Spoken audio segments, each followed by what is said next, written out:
Guys, welcome back to my YouTube channel. అందరికి happy Ugadi. మేమైతే అభిరుచి నుంచి అన్ని తెచ్చుకున్నాము. పులిహోర, పాయసం, వడాలు, పూర్ణాలు, ఇంకా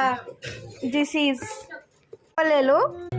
ఇంకా ఫ్రెష్ అయిపోయి ఎల్లమ్మ గుడికి వెళ్తున్నాము. బల్కంపేట ఎల్లమ్మ టెంపుల్. సో మేమైతే చార్మినార్ వెళ్తున్నాము. So last day of haleem కదా, సో హలీం కూడా తీసేసి వస్తాము.